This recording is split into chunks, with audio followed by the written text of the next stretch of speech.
everybody doing? It's everybody's favorite conservative in New York, Christopher Wright. Here to present you with one of my momentous walk and talk videos. I'll show you guys where I'm at.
Well, that's going on here, and what's happening in NYC.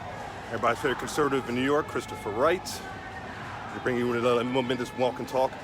So that's when give you guys a heads up, man. I'm going to a Reopen America rally, Reopen New York rally to be specific, in City Hall Park, and that's where I'm at right now.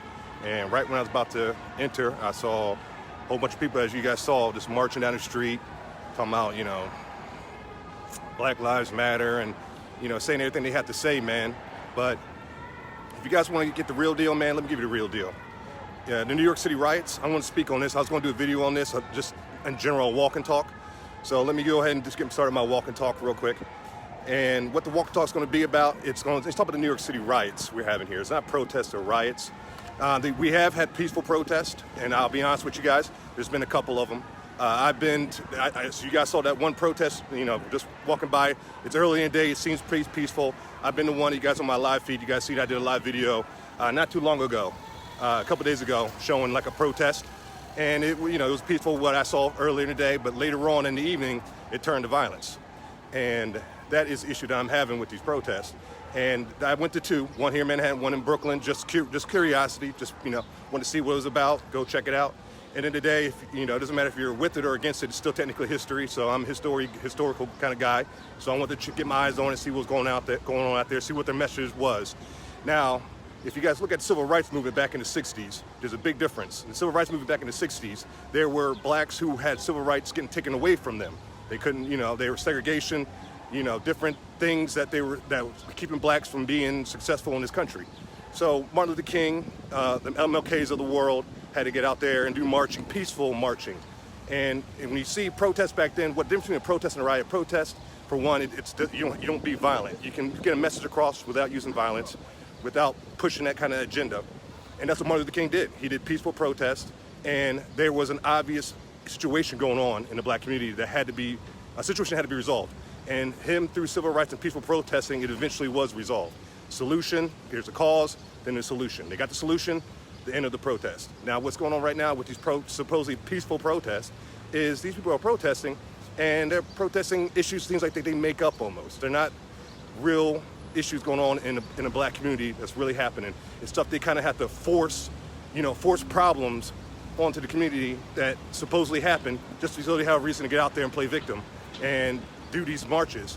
And you see a lot of times these marches, they turn into violence, they turn into riots, and that's separation. I'm okay with protests, getting your message across peacefully, even if I don't agree with it. But I'm against rioting because that causes violence, people get hurt, lives are endangered, all kinds of nonsense that comes with riots. And that's what's been happening late at night here in Manhattan. We had a riot where small businesses were being looted, were being raided, people were getting hurt. A lot of different situations, man, that happened here in New York City, bro. And people were reaching out to me, worried about me, and I'm gonna give you guys a head up. I'm all right, but it's really a situation here. And I'm looking at the whole thing with George, even with George Floyd. I got respect for George, I got respect for the man. Honor a man's death, everything like that. But if you look at George Floyd in general, look at George Floyd, the whole situation. The guy, he had crimes in the past. Most of them relate to cocaine, drug-related charges. And when he died, he had, fentanyl in his system, which is like a drug similar to heroin he had in his system. So this guy had fentanyl in his system, and this was like his 7th or 8th arrest on his, if you look at his overall criminal record. And so he wasn't like an angel, like the media's making him out to be this angel, and they're trying to make him a martyr. I have issue with that, because in my opinion, the man, honestly, he isn't a martyr. MLK was a martyr.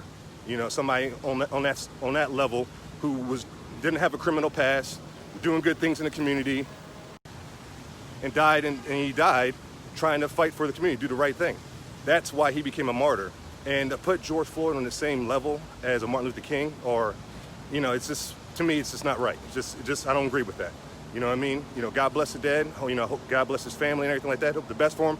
But, he's not on the same level of MLK because of his past. Now, couldn't he have, I know people who have drug problems and who've gotten over them, who've dealt with them, and they improved their lives and they turned their things around. Could he have been in that process? Yes, of course. So I'm not saying that at all. I'm not trying to degrade the man at all in terms of that. But I'm just saying, if you look at his past compared to MLK's and what they did when they were alive and then what happened in death, you can't put them on the same category, the same level. And if you also look at it, the 4 officers that were involved in the arrest of George Floyd, all 4 of them are in trouble. All 4 of them have been arrested. So in terms of the law and justice being served, so far it's been served. And we just got to wait until the court case comes and, the judge and jury to select guilty or innocent. That's just the due process. And that's what all Americans are, hate them or love them, they're allowed to that. And that's what they're getting. So this is not like the 60s where you had issues with the black community happen.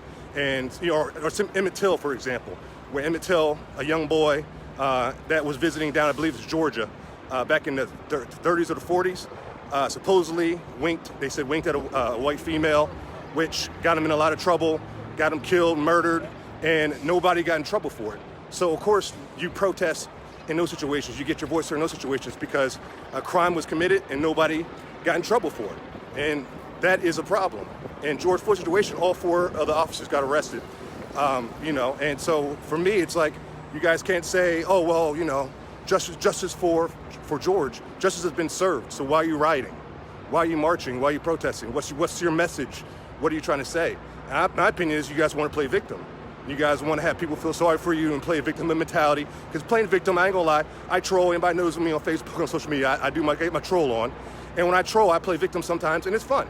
So I can see the enjoyment out of playing victim when I'm trolling. So I can see why people probably do it in that regard. That doesn't make an excuse for it to be okay. It's not okay, because people's lives are in danger here. Now, if you guys don't mind, what I'm going to do is talk about Black Lives Matter for a bit.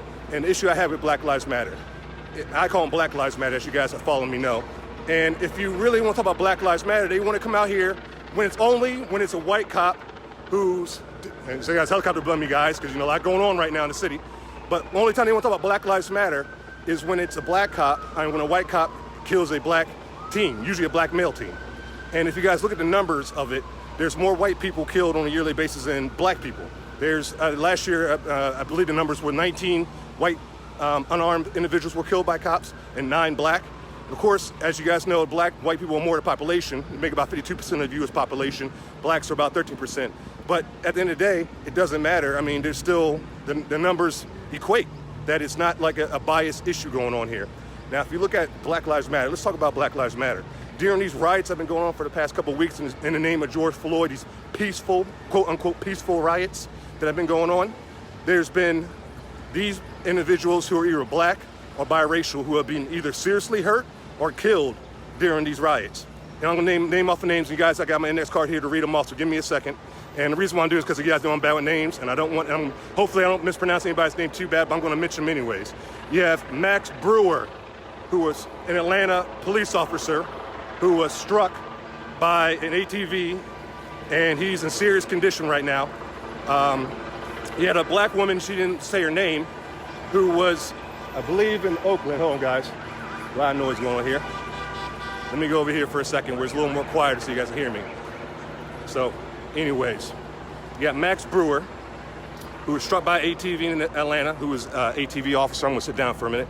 You got a black woman who was cleaning up in the Oakland rallies in Oakland, and she was threatened by a man with a gun. A black man with a gun threatened her while she was cleaning, because she was trying to clean. Because you know the people on the left, they don't like to clean up after their protests. You know, we clean up on the right after we get out there and say what we have to say, but the left, they need help with that. You know what I mean? You have Italia Marie Kelly, who was shot and killed by a rioter.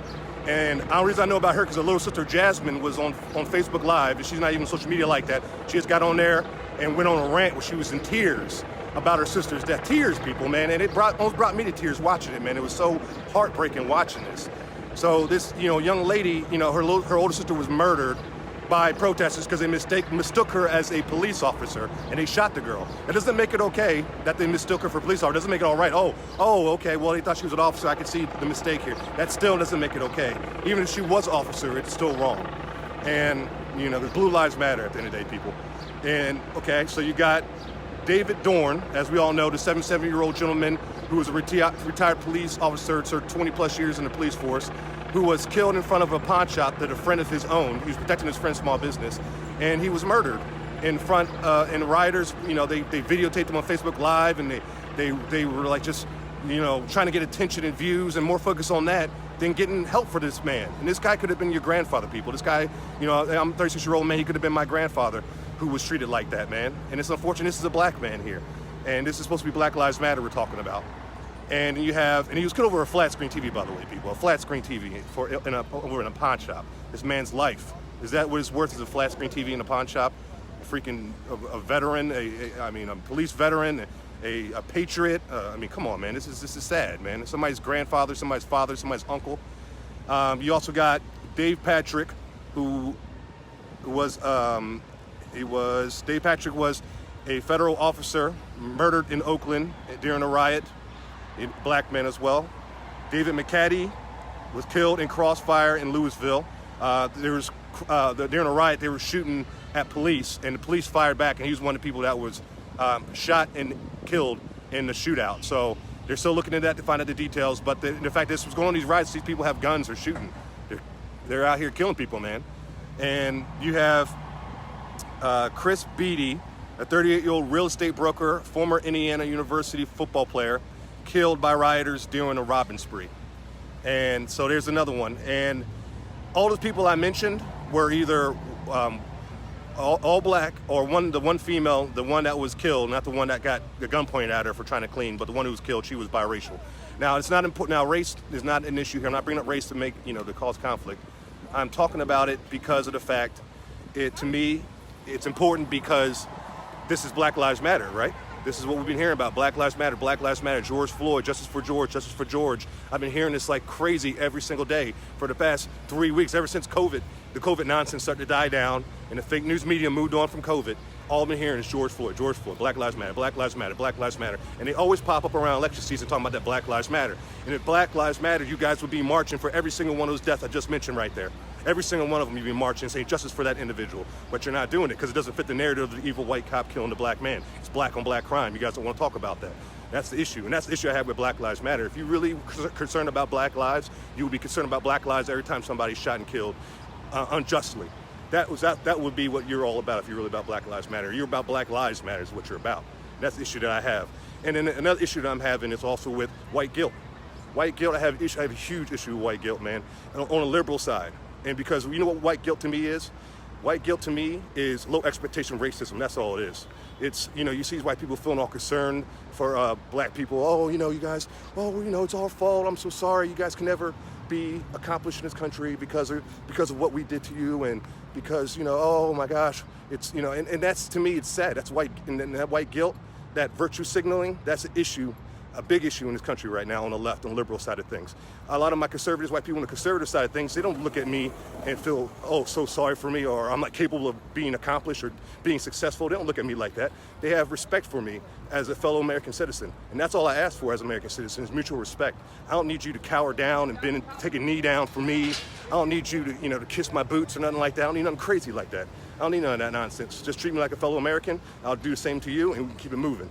And that's what all I ask. And conservatives give me that. People on the left, they look down on me. They look at me as somebody who can't. Like look at how they talk about voter IDs when they talk about the black community. Look at white liberals when they talk about voter IDs in the black community. They talk about like it's impossible for blacks to have IDs and to be able to vote for themselves. Like, how's that even possible? How can they accomplish that? Like, you know how racist that sounds when I hear white people talk about that?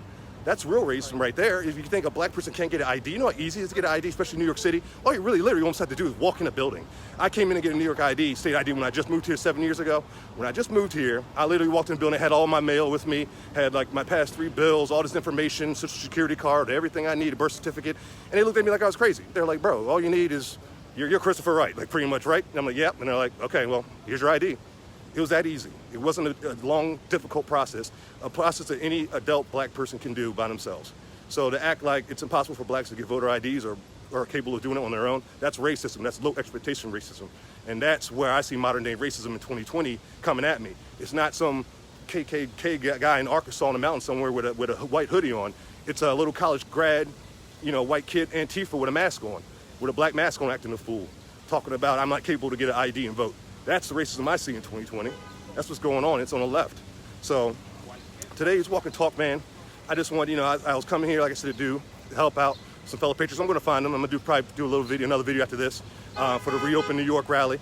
And I saw these people out here protesting, just, justice for George for going on 3 weeks now, and they really got nothing to say. They just got a bunch of little tunes and sing-alongs they like to sing them up when they're walking down the street. But there's no substance behind the message. Where's the substance? What do we have to do? Where's the accomplishment? What do we have to get accomplished for this to be resolved? Then we can move on as a country. But you don't want an accomplishment because you don't want this to be resolved because you want to play victim 24/7. You don't want it to stop. That's the real issue that's going on here. That's what's really going on in America. That's really going on in the United States here, people.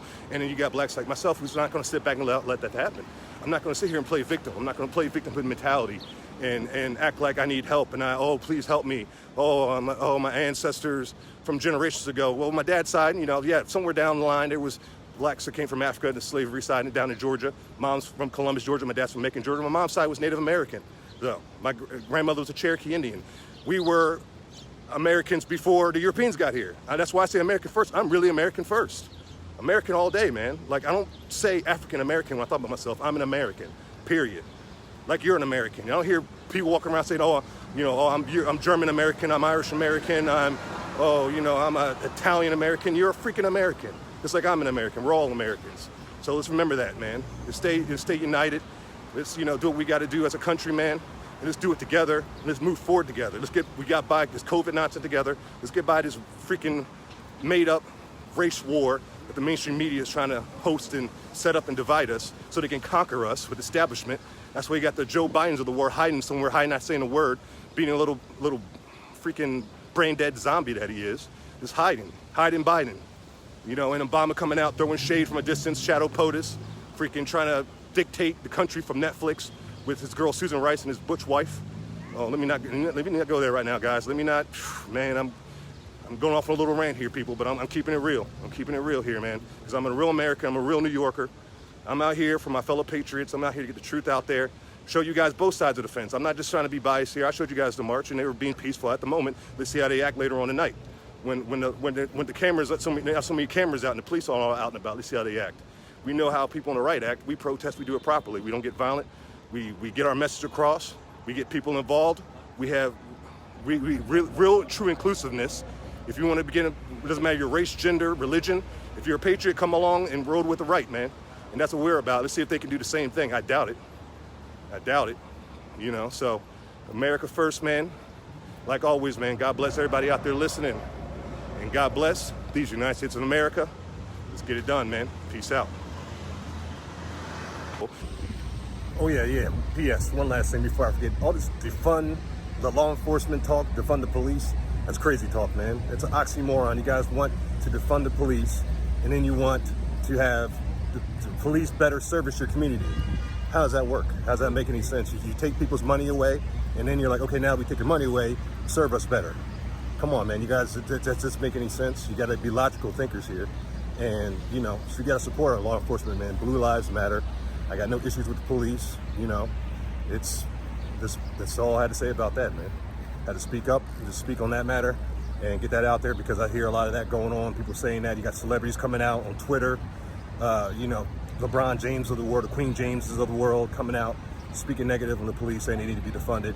And they're living in their mansions in a gated community somewhere without a worry in the world from criminals out there. So that doesn't don't listen to these celebrities when it comes to that matter. It's, you know, for everyday American citizen living in the middle class, upper middle class, whatever, that's not the option. That is not the solution for the issue right now. Defunding the police is not the solution. So I just want to get that out there. God bless everybody out there listening. God bless the United States of America. Peace out.